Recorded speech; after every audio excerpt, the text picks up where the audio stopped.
Hi everyone, welcome to এডুকেশনওয়ালা পরিবারে তোমাদের সবাইকে স্বাগত জানাই। এই ভিডিওটা তোমার ক্লাসের বা তোমার সেমিস্টারের অত্যন্ত গুরুত্বপূর্ণ একটা ভিডিও। তুমি যদি তোমার এই সেমিস্টারে সম্পূর্ণ 40-40 পেতে চাও, তাহলে আমাদের কিন্তু সমস্ত ক্লাসগুলো তোমাদের খুঁটিয়ে দেখতে হবে। প্রত্যেকটা সেমিস্টারের জন্য আমরা আলাদা আলাদা প্লে লিস্ট করে রেখেছি, সেখান থেকে গিয়ে ভিডিওগুলো খুব মন দিয়ে দেখো। বিভিন্ন প্র্যাকটিস সেট দেওয়া রয়েছে, বিভিন্ন এমসিকিউ প্রশ্ন উত্তরগুলো আমরা প্রোভাইড করে রেখেছি, সেগুলো খুব খুব ভালো করে দেখে তোমরা তৈরি করার চেষ্টা করো। যারা আমাদের চ্যানেল নতুন, চ্যানেলটা চটপট করে সাবস্ক্রাইব করে দাও, পাশে থাকা বেল আইকনটা প্রেস করে দাও, যাতে আমাদের সমস্ত ভিডিওর আপডেটস তোমাদের কাছে পৌঁছে যায়। আমরা কিন্তু এডুকেশনওয়ালা এবং স্মার্ট টিউটোরিয়াল হাব এই দুটো অনলাইন এবং অফলাইন মাধ্যমে উপলব্ধ রয়েছি। তোমরা আমাদের সঙ্গে যুক্ত থাকবে। ডেসক্রিপশনে আমাদের হোয়াটসঅ্যাপ নম্বর রয়েছে, সেখান থেকে চটপট করে আমাদের গ্রুপগুলোতে জয়েন করে যাও আর খুব খুব মন দিয়ে পড়াশোনা করো। ঠিক আছে, চলো। O U R our casuarina CASUARINA casuarina tree TREE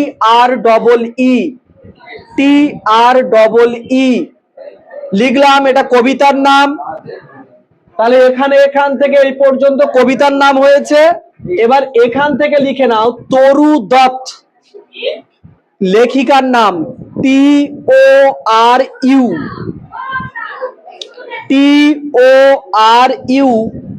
তরু, একটু ছেড়ে দত্ত DUTT বাস হয়ে গেল। এইবার আমরা পয়েন্ট করে করে এরকম বক্স মতো করে বা বুলেট পয়েন্ট করে যেভাবে লেখে পরপর এরকম লিখবো। বুঝতে পেরেছো কি বলেছি? বুলেট পয়েন্ট বোঝো তো? এই টিপের মতো দেখতে অথবা বক্স মতো করে লিখতে পারো। লেখো, ফার্স্ট বুলেট পয়েন্টে লেখো কবিতাটি প্রকাশ পায় 1882 সালে। লেখো এনশিয়েন্ট, ANCI ওর সঙ্গে AN, ওই সালের পাশে লেখো ANCIENT এনশিয়েন্ট ব্যালাডস, বি বড় হাতের BALLADS ballads and BALLADS ballads and AND legends, L বড় হাতের LEGENDS legends LEGENDS legends of Hindustan HINDUSTAN লিখেছো। নামক পত্রিকায় আচ্ছা, তারপরে বুলেট পয়েন্ট করো কবিতাটি হলো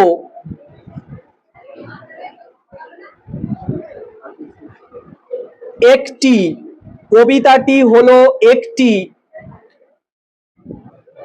ওড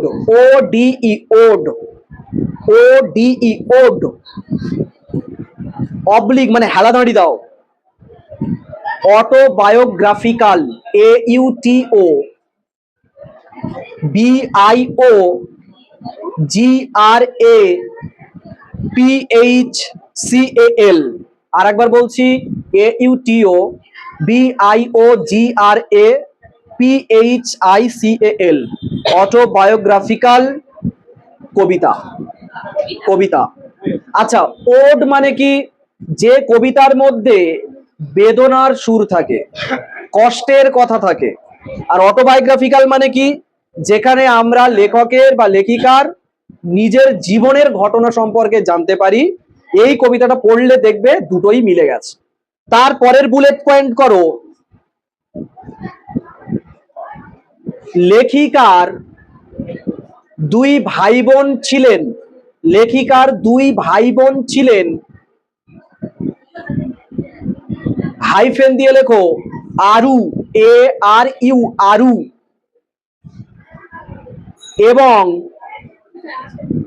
এবং আবজু,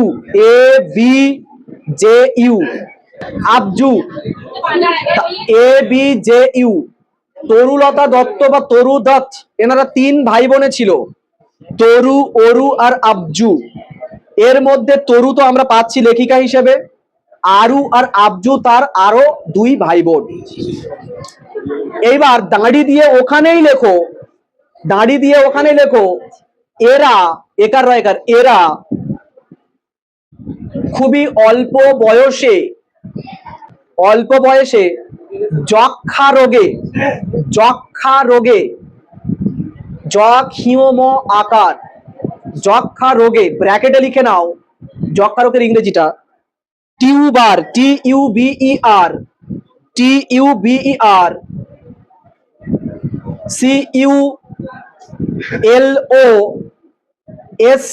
CULOSIS, ব্র্যাকেট ক্লোজ করো, মারা যায়। হলো টিউবারকিউলোসিস না। পরের পয়েন্ট করো, এই কবিতাটিতে মোট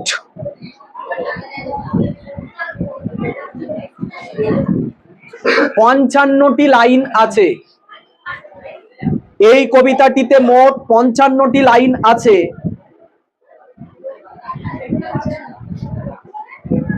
এবং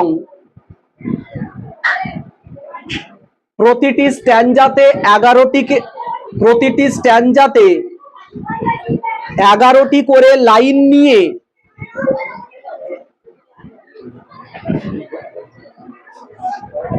মোট 5টি স্ট্যাঞ্জা আছে।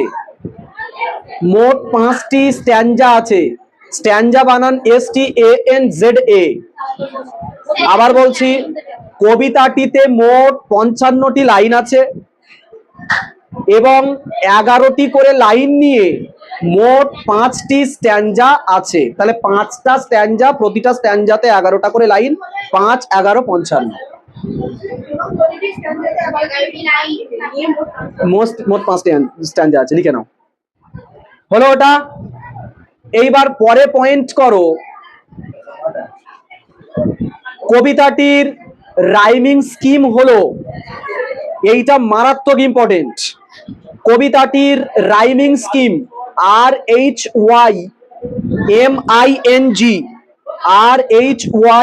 RHYMING, rhyming scheme SCHEME, rhyming scheme হলো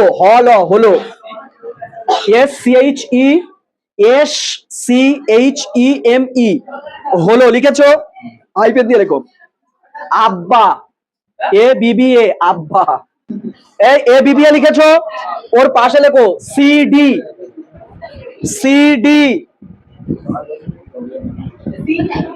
লিখেছো, ওর পাশে লেখো DC, হয়েছে? CD, তার পাশে DC হয়েছে। তারপরে লেখো EEE, 3টে ই লেখো, সব ক্যাপিটাল লেটার হবে। প্রথমে ABBA, CD, DC, EEE, ABBA, CD, DC, EEE, 11টা তো। আচ্ছা, কেন এটা হলো, রাইমিং স্কিমটা কিভাবে হয় তোমরা যদি মার্কিং করো 1, 2, 3, 4, 5, 6 করে, তাহলে দেখো এর মাথায় 1 পড়বে, আর একটা এর মাথায় 4 পড়বে, একটা এর মাথায় 1 পড়বে, আর একটা এর মাথায় 4 পড়বে। তো বুঝতে পারলে না বোধহয়? আমি যদি শুরুতেই এর মাথায় 1, বির মাথায় 2, তারপরে 3, 4 এইভাবে করি, একটা এর মাথায় এ আর একটা এর মাথায় 4। তো তোমরা কবিতাটা যদি দেখো, ফার্স্ট 1 নাম্বার লাইনের শেষে রয়েছে রাউন্ড, আর 4 নাম্বার লাইনের শেষে রয়েছে বাউন্ড। রাউন্ড আর বাউন্ড মিল পাচ্ছ না? এই মিল থাকলে এটাকে রাইমিং স্কিম বলে। একই রকম উচ্চারণ হলে সেটাকে একটা অক্ষর দিয়ে বোঝানো হয়, ছন্দ। তারপরে দেখো BB, তাহলে 2 আর 3 পড়ছে লাইনটা, তাহলে 2 নম্বরে স্কার্স আর 3 নম্বরে স্টার্স, মিল আছে না? এই জন্য ও দুটোকে BB বলেছি। এইভাবে রাইমিং স্কিমটা করা।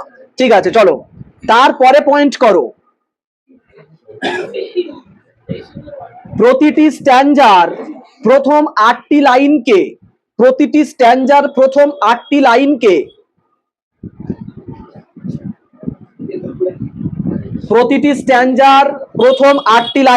অক্টেভ, OCTAVE, OCTAVE, অক্টেভ, এবং শেষ তিনটি লাইনকে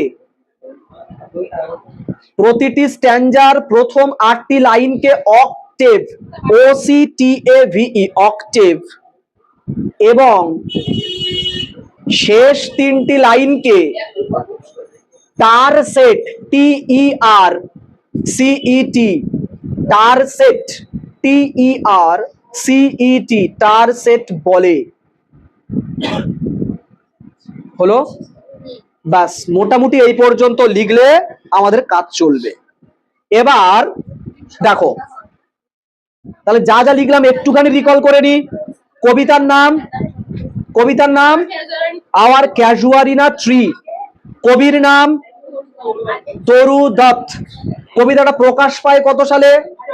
1882 সালে। কোন পত্রিকাতে প্রকাশ পায়? Ancient ballads and legends of Hindustan. কবিতাটাতে মোট কতগুলো লাইন আছে? কতগুলো স্ট্যাঞ্জা আছে? 11টা। কবিতাটির রাইমিং স্কিম কি? সরি 5টা স্ট্যাঞ্জা। রাইমিং স্কিম কি?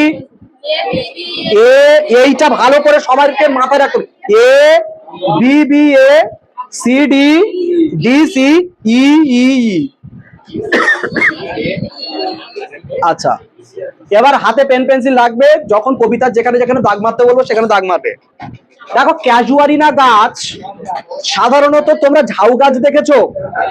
ওই ঝাউ গাছের মতো দেখতে, তবে আসলে ঝাউ গাছ না, এটা একটা অস্ট্রেলিয়ান অরিজিন গাছ। অস্ট্রেলিয়াতে যেরকম ঝাউ গাছ হয় সেটাকে ক্যাজুয়ারিনা গাছ বলে। আমরা মোটামুটি যেটা দেখেছি ঝাউ গাছের মতোই ধরে নাও, ঠিক আছে? আর ক্যাজুয়ারিনা ট্রি, তাহলে ক্যাজুয়ারিনা গাছ কি? অস্ট্রেলিয়ান পাইনকে ক্যাজুয়ারিনা গাছ বলে। দেখো, কবিতা পড়া শুরু করে দিচ্ছি। তরু দত্তের যদি আমরা জীবনী দেখি, তরু দত্তর জন্ম কলকাতার মানিকতলা, তাহলে বাঙালি মেয়ে। পরবর্তীকালে ওরা বাই ফেথ বাই বার্থ প্রত্যেকে হিন্দু ধর্মাবলম্বী ছিল। পরবর্তীকালে পুরো পরিবারটা খ্রিস্টিয়ানিটিতে রূপান্তর হয় এবং হয়ে প্রত্যেকে ফ্রান্স, লন্ডন এখানে থাকা শুরু করেছিল। পরবর্তীকালে আবার ওখানে বছর 5 মতো থেকে আবার তিনি কলকাতাতে চলে এসেছিলেন। এখানে 21 বছর বয়সে, মাত্র 21 বছর বয়সে ওই একই রোগ টিউবারকিউলোসিস বা যক্ষ্মা রোগে মারা যায়। বোঝা গেল কি বললাম? এবং এই লেখিকার লেখার সঙ্গে ইংরেজি সাহিত্যের অন্যতম জনপ্রিয় কবি হচ্ছে John Keats, not kiss, John Keats. উচ্চারণটা ক্লিয়ার করছি, জন কিটস। এনার লেখার মিল আছে বলে অনেকে এনাকে ইন্ডিয়ান জন কিটস বলে, ঠিক আছে? এই ইনফরমেশন গুলো মাথায় রাখবে। লেখিকা যখন ফ্রান্সে রয়েছেন, সেই ফ্রান্সে থাকাকালীন একদিন রাতে হঠাৎ করে একটা আওয়াজ তিনি শুনতে পেয়েছেন। যে আওয়াজটা, তিনি যখন ছোটবেলায় ওই গাছটার নিচে থাকতেন, দেখবে আমরা এরকম থাকতে থাকতে কোনো একটা সময় দেখবে এমন কোনো গান, এমন কোনো মিউজিক বা এমন কোনো দৃশ্য দেখে আমাদের দেখবে ছোটবেলার অনেক স্মৃতি মনে পড়ে যায়, ঠিক আছে? অনেকের অনেক সময় ছোটবেলা নয় বড়বেলার স্মৃতি মনে পড়তে পারে, হোয়াট এভার। তো লেখিকা ওই রকম এক রাতে তিনি ওই ফ্রান্সে একটা ঘরে বসেছিলেন, যে ঘরটার ঠিক পাশে ছিল সমুদ্র। সেই সমুদ্রের ঢেউয়ের ওই সামান্য শব্দ শুনে তার ছোটবেলার কথা মনে পড়ে এবং সেই দিনকে উনি এই কবিতাটা লেখেন, পুরো 55 লাইনের কবিতা গাছকে নিয়ে। দেখো, এবার কবিতাটা পড়া শুরু করছি। Like huge python winding round and round, বিশাল অজগর সাপের মতো পাক খেয়ে খেয়ে উপরের দিকে উঠেছে। লাইক হিউজ পাইথন, HUGE, কি হয় উচ্চারণটা? হিউজ। আর HUG উচ্চারণ HUGE, হিউজ। হিউজ মানে বিশাল। বিশাল অজগর সাপের মতো পাক খেতে খেতে উঠেছে। The rugged trunk indented deep with স্কার্স, যার ফলে গাছের রুক্ষ গুঁড়িটা গভীর ক্ষত বা দাগের সৃষ্টি হয়েছে। কোন শিম জাতীয় গাছ, গুঁড়িওয়ালা গাছে ওঠার কারণে দেখবে গাছটাতে একটা দাগ হয়ে যায়। তো এখানে বলছে একটা, তাহলে অজগরের মতো পাক খেয়ে খেয়ে উপরে উঠেছে, যার কারণে গুঁড়িটাতে দাগ হয়ে গেছে, ঘা হয়ে গেছে। Up to its very summit near the stars, পৌঁছে গেছে অনেক উঁচু পর্যন্ত, যেখানে তারারা থাকে। তাহলে গাছটা এতটা বড় যেন মনে হচ্ছে তারা পর্যন্ত ছুঁয়ে গেছে, সেই পর্যন্ত লতানো গাছটাও ঘুরে ঘুরে উঠেছে। হাম্বরের একটা সীমা থাকে, গাছ নাকি তারা পর্যন্ত পৌঁছে গেছে, কি লেভেল। যাই হোক, আমরা অনেক সময় বলার মতো বলি না যে হয়তো কেউ যে তুমি আমাকে কতটা ভালোবাসো, অনেকটা না, কতটা তবু বলো, ওর জন্য বলতে হবে 5 বালতি কি 6 বালতি, সাগরের মতো বাসি, ঠিক আছে, এরকম বলি না।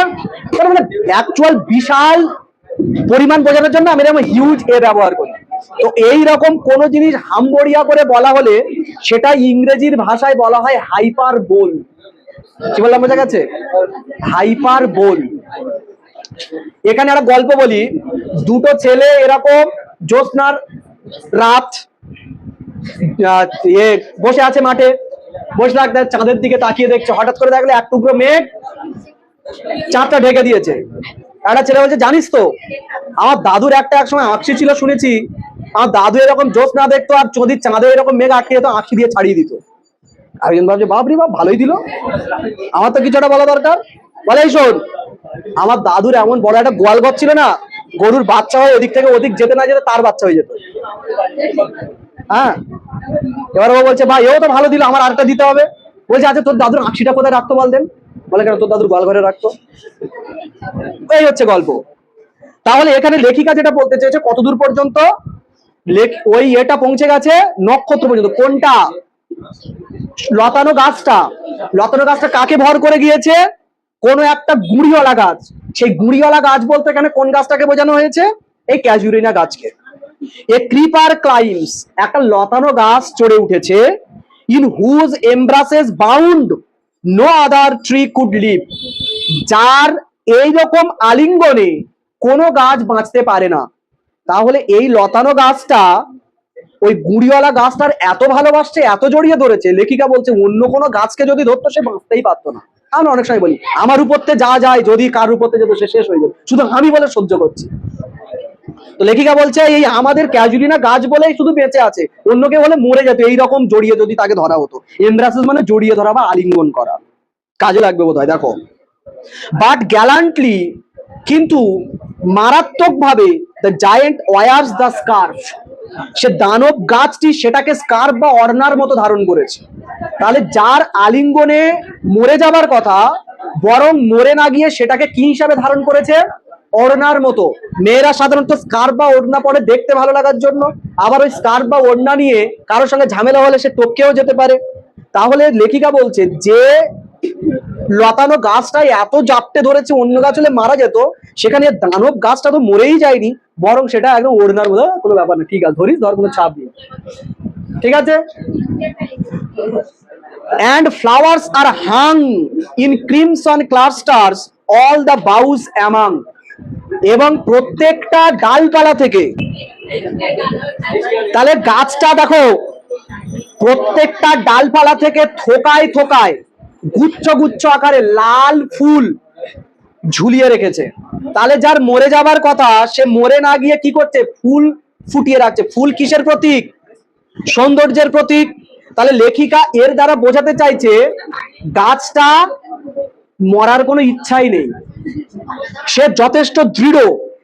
তোমরা ক্লাস 11-এ একটা কবিতা পড়েছিলে না, স্টিল আই রাইস, যেখানে বলা হচ্ছে আমাকে তোমরা মাটিতে মিশিয়ে দিতে চাও, তোমরা ইতিহাসে আমাকে বদনাম করতে চাও, কিন্তু চাপ নেই, আমি উঠে যাবো, ঠিক ধুলোর মতো উঠবো। মানে ওখানে বোঝাতে চাইছে লেখিকা, তোমরা যত দমাও যাই পারো করো, আমি আমার জায়গা করে নেব। মানে লেখিকার ওখানে রেজিলিয়েন্স, স্ট্রংনেস, এই মনোভাবগুলো দেখা গেছে। এখানে গাছের সেই মনোভাব আমরা দেখতে পাচ্ছি যে গাছকে যত দমানোর চেষ্টা করছে, সে মরছেই না, বরং সে প্রত্যেকটা ডাল থেকে কি থোকায় থোকায় লাল লাল ফুল ঝালাচ্ছে, শোভাবর্ধন করছে, সৌন্দর্য দান করছে। where on all day are gathered bird and bee, যেখানে সারাদিন মৌমাছি আর পাখিরা জড়ো হয়ে থাকে। and oft মানে often এর short form, at night the garden overflows, মাঝে মাঝে ওই বাগানটা একটা আওয়াজে মুখরিত হয়ে যায়, মানে বাগানটা থেকে একটা আওয়াজ শোনা যায়। with one sweet song that seems to have no close, আর যেটার মিষ্টি গান শুনে মনে হয় যে গানের কোনো শেষ নেই। দেখবে যখন আমাদের এদিকে ইলেকট্রিক, তোমাদের ছোটবেলায় ইলেকট্রিক ছিল না এরকম দেখেছো কি? বা একটা দিন এরকম কারেন্ট ইলেকট্রিক নেই সেই রাতটা, ঘুরঘুরে পোকার ডাক শুনেছো? ঘুরঘুরে পোকা মানে একটা আওয়াজ হয়, জোনাকি না? হ্যাঁ, তাহলে এইরকম এক ধরনের পোকার আওয়াজ সারাদিন বাগান থেকে শোনা যেত, যেন মনে হচ্ছে তার কোনো শেষ নেই। সান ডার্কলিং ফ্রম আওয়ার ট্রি, আসলে ওই গানটা আমাদের গাছ থেকে একটা পোকা গাইতো while men repose, যখন মানুষ রিপোজ করে, বিশ্রাম নেয়, ঘুমিয়ে থাকে। তাহলে এখানে দেখো এইটার দ্বারা লেখিকা বোঝাতে চাইছে গাছটা 24 আওয়ার্স কারোর না কারোর সুবিধা দান করছে। দিনের বেলা সেখানে মৌমাছি আর পাখিরা এসে জড়ো হচ্ছে, রাতের বেলা সেখানে পোকারা এসে গান করছে। তার মানে গাছটা সারাক্ষণ কারোর না কারোর আনন্দ দিচ্ছে। When fast my casement, আচ্ছা এই পর্যন্ত 11 লাইন আমরা পড়েছি। এবার এখানে 11 লাইন পড়া হয়েছে। এবারে আমরা কিছু কিছু শব্দের বাংলা লিখে নেব পাশে। লিখে নাও পাইথন। পাইথন মানে লেখো অজগর। তারপরে উইন্ডিং মানে এঁকে বেঁকে, উইন্ডিং মানে এঁকে বেঁকে। আচ্ছা, তারপরে রাগেড বা রাগড, রাগ মানে লেখো রুক্ষ, রুক্ষ বা খসখসে। ট্রাঙ্ক মানে গুঁড়ি, ট্রাঙ্ক মানে গুঁড়ি। ইনডেন্টেড মানে হচ্ছে ঘা, ইনটেন্ডেড মানে ঘা। ইয়েস। স্কার্স মানে দাগ। তারপর দাগ মারো সামিট, SUMMIT, সামিট। সামিট মানে লেখো চূড়া। তারপরে ক্রিপার, ক্রিপার মানে লেখো লতানো গাছ, ক্রিপার মানে লতানো গাছ।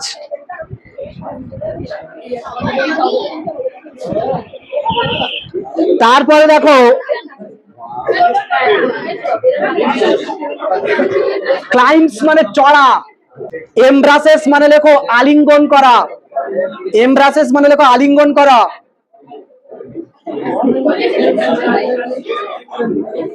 তারপরে লেখো আলিঙ্গন মানে জড়িয়ে ধরা। তারপরে জায়ান্ট, জায়ান্ট মানে লেখো দৈত্য, জায়ান্ট মানে লেখো দৈত্য বা দানব। তারপরে লেখো ওয়ার্স মানে পরে থাকা, WEARS, ওয়ার্স মানে পরে থাকা।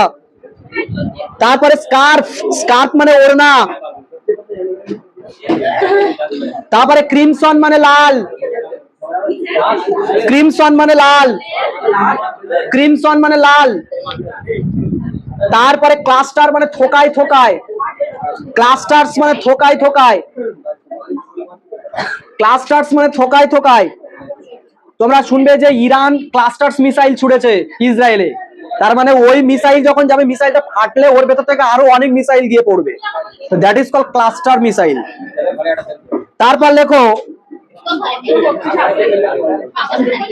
ওভারফ্লোজ, ওভারফ্লোজ, ওভারফ্লোজ মানে মুখরিত হওয়া, মুখরিত হওয়া। আর তারপর রিপোজ, রিপোজ, পোজ দেওয়া নয়, রিপোজ মানে হচ্ছে বিশ্রাম নেওয়া বা রেস্ট।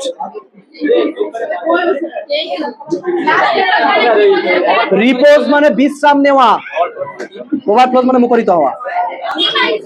এইবার শোনো, যেমন করে আমরা সাজি গুজি আমাদের দেখতে সুন্দর হওয়ার জন্য, তেমন সাহিত্য পিছিয়ে নয়, এদেরকেও বিভিন্ন অলংকারে সাজানো হয়েছে, যেটাকে বলা হয় লিটারারি ডিভাইস বা ফিগার্স অফ স্পিচ। এরকম লিটারারি ডিভাইস বা ফিগার্স অফ স্পিচ আছে 500টা, কিন্তু ভাগ্যক্রমে যে আবিষ্কার করেছে তার মধ্যে 250টা হারিয়ে গিয়েছে। কি ভালো, এর মধ্যে গোটা 30 করলে আমাদের হয়ে যায়। দেখবে যখন কোথাও কোনো জিনিসের সঙ্গে কোনো জিনিসের তুলনা করলাম, এই তুলনা করলে সেটাকে বলে উপমা, ইংরেজিতে বলে হচ্ছে তোমার সিমিলি। তাহলে দেখো লাইক হিউজ পাইথন, বিশাল অজগর সাপের মতো, কিসের মতো, কার সঙ্গে তুলনা হচ্ছে? তাহলে এইটা লাইক হিউজ পাইথনের তলায় দাগ দিয়ে পাশে লিখে নাও সিমিলি, SIMILE, SIMILE।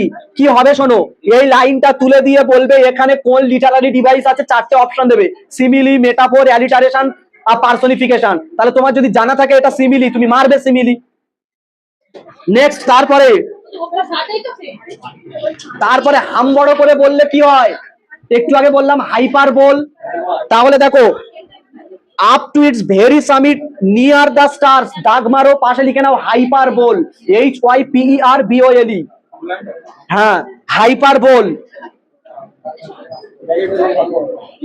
তারপর দেখো wears the scarf, wears the scarf, wears the scarf পেয়েছো? দেখো এই যখন কোনো জিনিস লেখা থাকবে এক, বা বলবে এক, বোঝাবে আর এক। মনে করো আমি পড়াচ্ছি, তোমরা নাগাড়ে গল্প করছো, বাহ আমি হাততালি দিই, চমৎকার, এই এই ফর্মটা রাখতে হবে, তবেই তো পরীক্ষায় ভালো নাম্বার আসবে। আসলে কি আমি তোমাদের গল্প করার জন্য উদ্বুদ্ধ করছি? তাহলে গল্প করার কথা বললাম, তার মানে কি যাতে না করো। তাহলে যখন বলবে এক, বোঝাবে আর এক, এইরকম হলে সেটাকে বলবে মেটাফোর। এখানে বলছে গাছটা অড়নার মতো পড়েছে, গাছ অড়নার মতো পড়েছে, সত্যি কি অড়না পড়েছে? গাছের খুব ইচ্ছা হচ্ছে আর মেয়েদের অড়নাটা পড়ে কি সুন্দর ভালো লাগছে, না, আসলে অড়নাটা মানে লতানো গাছটাকে অড়নার মতো তার কাছে মনে হচ্ছে। তাহলে এইটার তলায় দাগ দিয়ে লেখো মেটাফোর, METAPHOR, METAPHOR। ওই যে ওয়ার্স দ্য স্কার্ফ, তলায় দাগ দেওয়া চলছে, সাবধান থাকবে, এর ওর তলায় দাগ দিলে মুশকিল হয়ে যাবে। দেখো তারপরে আমি আজহারউদ্দিন হালদার, আশা করছি ভিডিওটা তোমাদের অনেক ভালো লেগেছে। ভিডিওটা ভালো লেগে থাকলে অবশ্যই লাইক করবে, তোমাদের যা যা প্রয়োজন রয়েছে সেই সমস্ত বিষয়ে কমেন্ট করবে, আর ভিডিওটা অনেক অনেক বেশি করে শেয়ার করার রিকোয়েস্ট রইল তোমাদের কাছে। কারণ এই যে এডুকেশনওয়ালা পরিবারটা কিন্তু তোমাদের নিজেদের, তো সেখানে সবাই মিলে আমরা কাজ করব, সবাই মিলে পড়াশোনা করব, আর সেমিস্টারগুলোতে খুব খুব ভালো রেজাল্ট করব। সবার সঙ্গে দেখা হচ্ছে পরবর্তী কোনো একটা ভিডিওতে। ততক্ষণ খুব ভালো থাকবে, সুস্থ থাকবে, নিজের খেয়াল রাখবে, আর সবসময় কিন্তু পড়াশোনার সঙ্গে থাকবে। টাটা।